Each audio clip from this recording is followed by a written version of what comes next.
Here we're looking at section 2. I think 8. Let me look. Part B.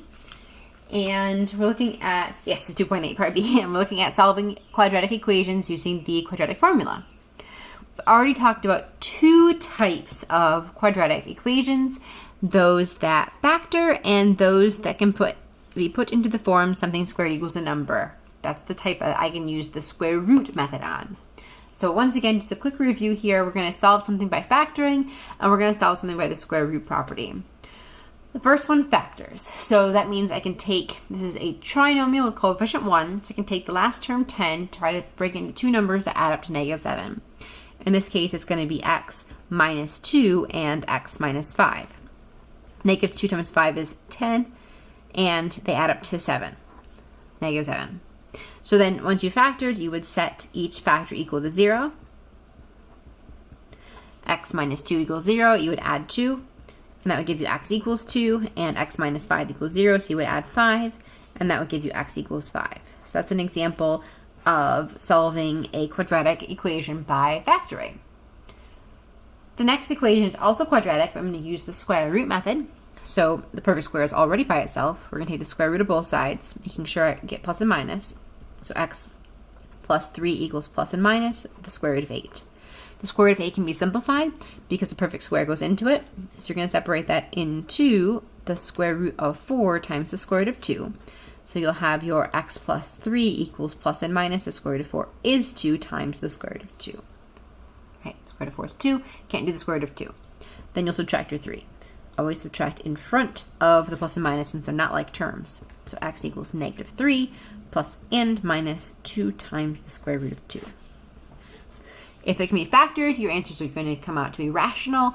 If it can be solved using the square root method, sometimes you get rational values, but you also sometimes get irrational values, values that have a square root left over. Does that cover all possibilities? Think about this equation. The equation, the equation x squared plus 7x plus 4 cannot be factored. I don't know what this is here for because this is the same equation as that. So that shouldn't be there. What that should say is, can you get it in the form that is something that's the perfect square?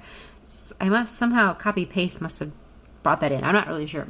But can you factor? The answer is no, you can't factor. It's not a perfect square either. Not able to use the square root method.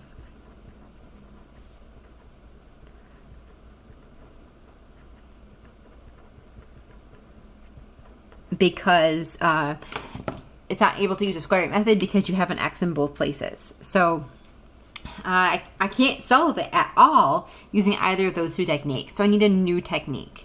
The third technique is the quadratic formula.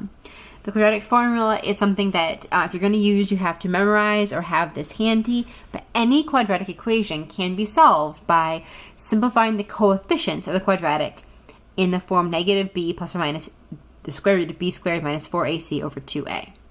Okay, so we're going to take a look at the quadratic formula on the next page, and we're going to kind of prove it to ourselves first by doing one that can be factored. We'll solve it first by factoring, and then we'll solve it by the quadratic formula. So I'm going to do the factoring first so we know what the answers are going to be, and then we'll solve using the quadratic formula. So factoring first. 24. Let's see. 24 breaks down into, it's negative, so I need a positive and a negative with a larger positive, and this would be 6 and 4, right? 6 minus 4 is 2. This is going to factor into x plus 6 times x minus 4 equals 0, so x plus 6 equals 0, and x minus 4 equals 0. So I get, if I subtract 6 from both sides, x equals -6, and if I add 4 to both sides, I get x equals +4. So we got the 2 answers relatively quickly using factoring. If I use the quadratic formula, remember that the formula is x equals -b plus or minus the square root of b squared minus 4ac all over 2a. Okay, in this question, a is the coefficient of x squared, that's 1. B, that's the coefficient of x, that's 2. And c, that's the constant, that's -24. Okay. So the solution should be x equals negative b, so negative 2, plus or minus the square root of b squared, it's 2 squared, minus 4 times a, which is 1, times c, which is negative 24, all divided by 2 times a, which is 1.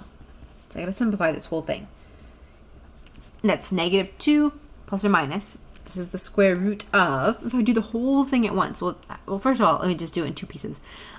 2 squared is 4, so I have 4 plus negative and a negative multiplied to a positive, and 4 times 24 is, I think, 96 over 2.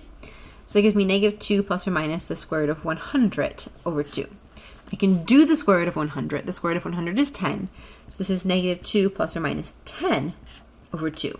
These are like terms. You can add negative 2 and 10, so you need to separate it so that you can add the positive and the negative version. So you have negative 2 plus 10 over 2 and negative 2 minus 10 over 2. So the two answers from negative 2 plus 10, that's 8 over 2, which is actually 4. Or the other one, negative 2 minus 10, is negative 12 over 2, which is negative 6. So I get the two answers, 4 and negative 6. Okay?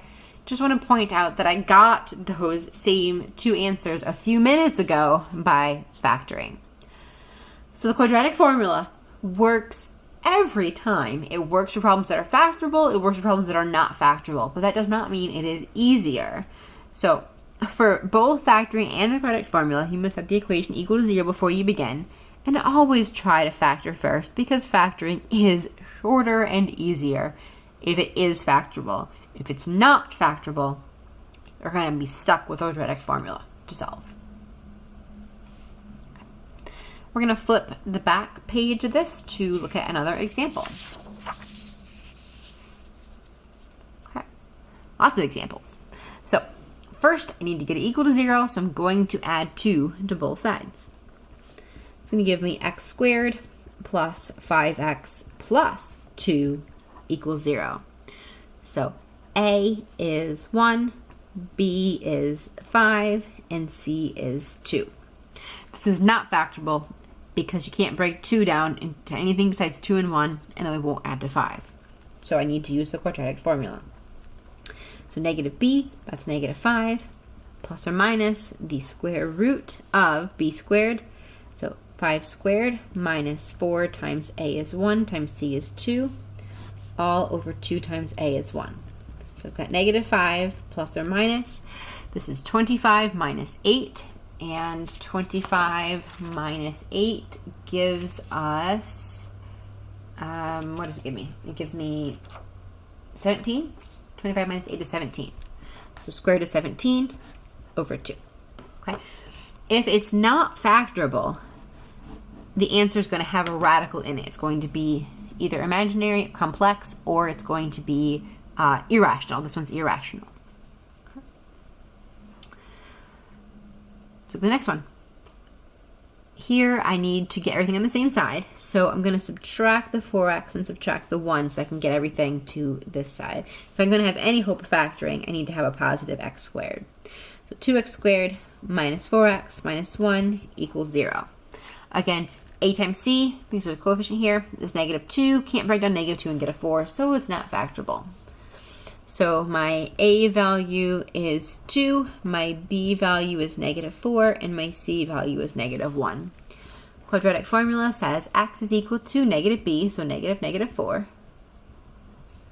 plus or minus the square root of b squared, so negative 4 squared, minus 4 times a is 2, times c is negative 1, all over 2 times a, which is 2. So I've got 4 plus or minus the square root of. If you can do all the square root at once, just grab your calculator just to make sure. Don't forget that since you're squaring the entire negative 4, to put it in parentheses, negative 4 parentheses squared minus 4 times 2 times negative 1. So you get 24 inside your radical over 4. This time, I'm not done when I got to the radical step, because unlike the square root of 17, I can simplify the square root of 24.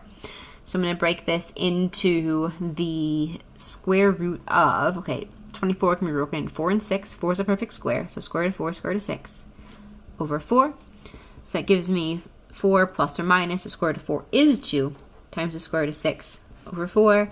And then all 3 of your coefficients are divisible by 2. So you're going to want to reduce these numbers by 2 to get your final answer of 2 plus and minus the square root of 6 over 2.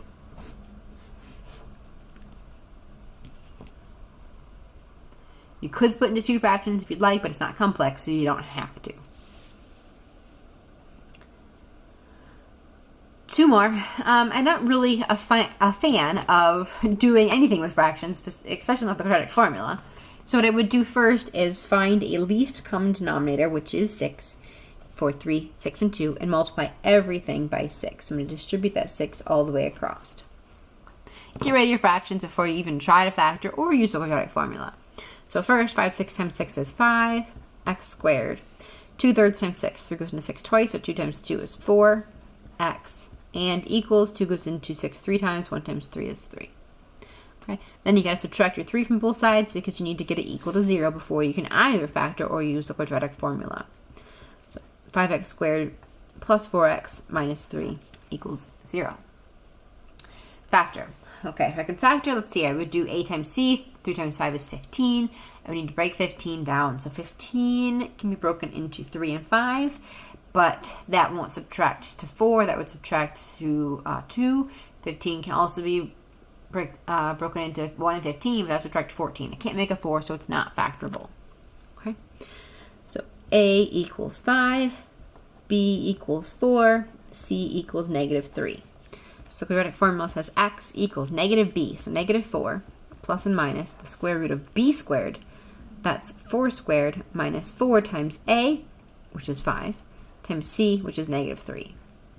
All divided by 2a, which is 2 times 5. Okay. So negative 4 plus or minus inside the square root. Do the entire inside of the square root if possible. So you've got 4 squared minus 4 times 5 times negative 3, it's 76. Okay, over 10. Now, I want to see if 76 can be broken down, so I'm going to try 76 divided by 4, and I find that it does. 76 can be broken into 419. So we're going to separate this into negative 4 plus or minus the square root of 4 times the square root of 19 over 10. Break down your 4 into negative 4 plus or minus 2 square root of 19 over 10, and then you got to reduce because you can divide all of those by 2. So negative 2 plus or minus the square root of 19 over 5. Dividing the 2, the 4, and the 10 all by 2. The last one on this page, part D. Here I have something that is a quadratic, but it's not written in standard form. So I need to get it written in standard form first so I can subtract or add 18 over to get it equal to 0. So first we'll factor or multiply this out. X times 2x is 2x squared. X times 1 is plus x. Negative 3 times 2, that's negative 6x. And negative 3 times 1 is negative 3, equals negative 18. Then I'm going to add my 18 to both sides because I need this equal to 0 before I can factor or use the quadratic formula. So 2x squared, negative 6 plus 1 is negative 5x. And negative 3 plus 18 is plus 15. Okay. This one also doesn't factor. You can try, but I've done that already, and I know that I'm not going to factor. So I'm going to use A equals 2, B equals negative 5, and C equals 15. On the next page, we're going to have a mix of ones we can factor and can't factor. So quadratic formula, x equals negative B. So negative, negative 5, plus or minus square root of negative 5 squared, minus 4 times A is 2 times C is 15. All divided by 2 times a, which is 2. Negative negative 5 makes positive 5, plus or minus the square root of, calculator. We're going to do negative 5 parentheses around that squared, minus 4 times 2 times 15. That's the square root of negative 95 over 4. Because it's a negative 95, we know that we're going to be able to pull out the imaginary unit I. I don't think I can break down 95 into a perfect square, so I'm going to leave it as square root of 95, I over 4.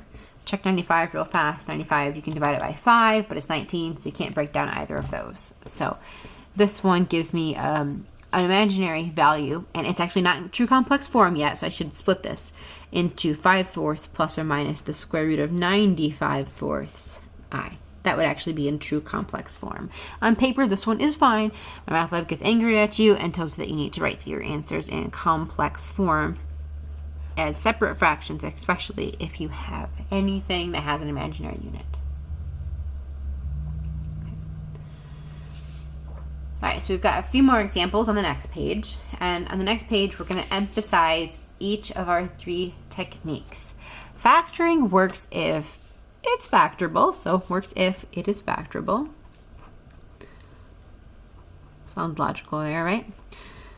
Square root method works if the only variable is inside the square root. I'm sorry, inside the perfect square. The only variable is inside the perfect square, therefore you can take a square root. The only variable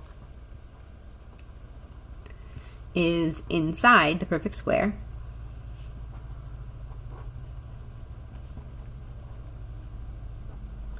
And the quadratic formula works all the time. It works all the time, it's just not always the shortest. That's why we want to try both of the other 2 methods first. Okay, so in the first one, plus 2x minus 35, because I gotta get this equal to 0. So I want x squared plus 2x minus 35 equals 0. I'm subtracting 35 from both sides, adding 2x to both sides to get it equal to 0. I'm going to try factoring. So I'm going to try negative 35. Let's see if we can break that down. It's negative, so I need a positive and a negative. What a larger positive looks like to get a positive 2. So 7 and 5, right? 7 and 5 makes 2. This is going to factor.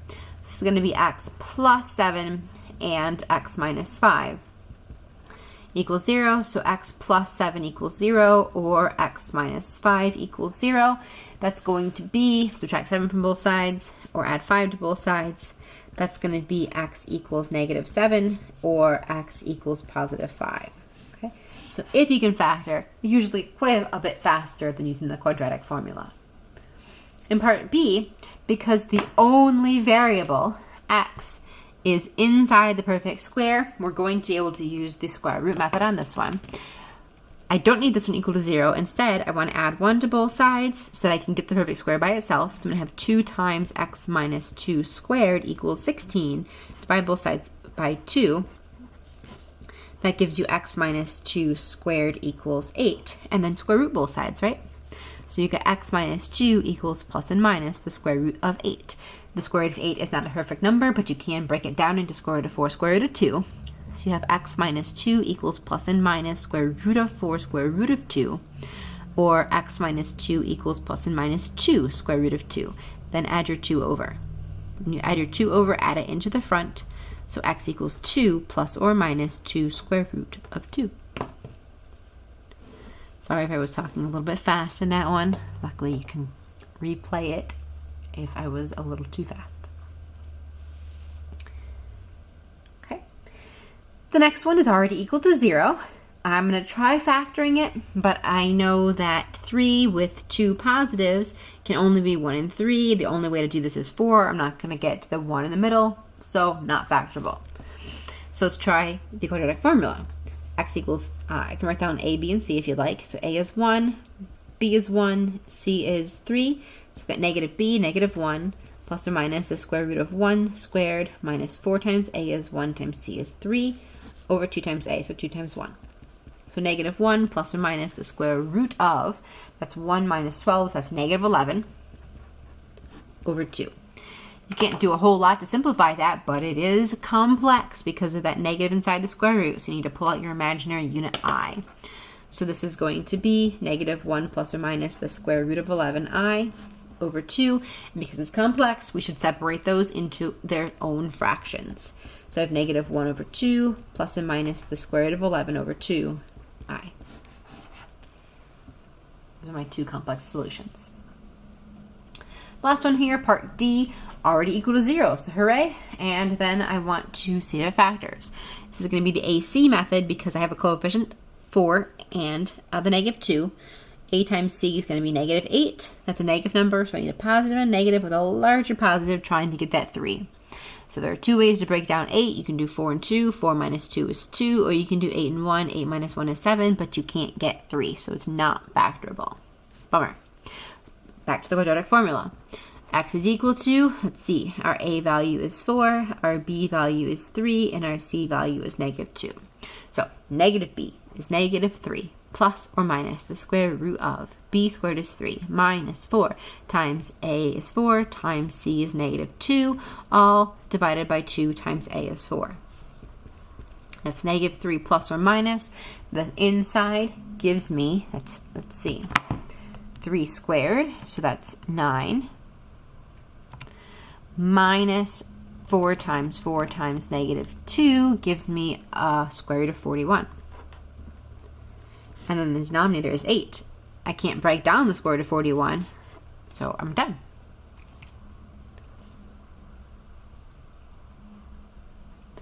We're almost done with this section. We have one question left, and it is a word problem. So let's take a look at it on the back side here. The amount of electricity flowing through a surface is called its current, I, and it's measured in amps. The current flowing through a particular wire, I of t, in amps after t seconds can be modeled by this function. I of t equals 2t squared minus 6t plus 7. Find t when I of t equals 10. Okay? So that's going to be 2t squared minus 6t plus 7 equals 10. I need to subtract 10 from both sides to be able to solve this. So 2t squared minus 6t plus 3. Plus 3 minus 3, right? Minus 3. 7 minus 10 is -3 equals 0. Okay. Because this is the quadratic formula section, I'm pretty sure this isn't factorable, so you can try, but I'm going to get A equals 2, B equals -6, and C equals -3, and I'm going to go ahead and use the quadratic formula to try to solve this for the variable t. T equals -b, so -6 plus or minus the square root of b, -6 squared minus 4 times a is 2 times c is -3, all over 2 times a, 2. That's 6 plus and minus the square root of parentheses -6 close parentheses squared minus 4 times 2 times -3 gives me inside the parentheses a 60. Okay, over 4. Now, normally I would try to break down the square root of 60. However, this is a story problem. So in our story problem, we're going to go decimal on this. This is going to be 6 plus or minus. Go decimal because it's a story problem and we want to approximate. So go decimal on square root of 60. Square root of 60 is approximately 7.745. I should have written 46 because I can't write the 9 because I need to round it up. So 46 over 4. Okay. Now I would split these into 1 plus 1 minus. So I'm going to do 6 plus 7.746 over 4. I'm going to do 6 minus 7.746 over 4. Okay. So first 6 plus 7.746, enter, then divide by 4, gives me 3.437, and 6 minus 7.746, enter, over 4 is -0.437. Okay, so I'm going to interpret these real quick. The amount of current. So, depending on how I interpret this, this would be, depending on how I interpret this, this would be in 3.437 seconds or 0.437 seconds ago. And so depending on whether you think that the current has just been switched on, if it's been running for a while, you might be able to interpret one or both of these. I'm going to write my explanation down here. So I'll say that they both make sense, and we'll say 0.437 seconds ago.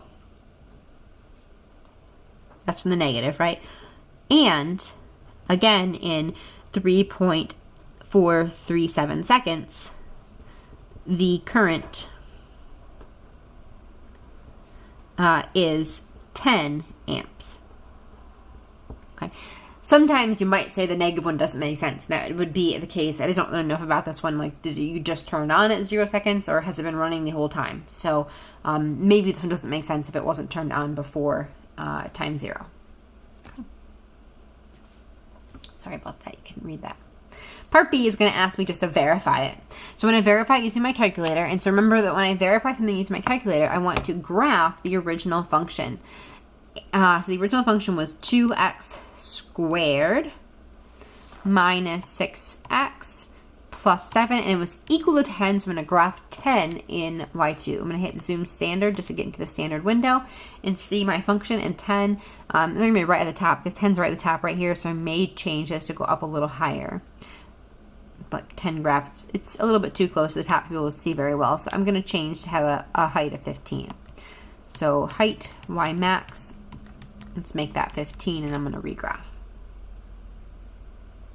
Okay. So I'm going to verify just these two solutions. Remember, anything you can do by hand, you can do on the calculator.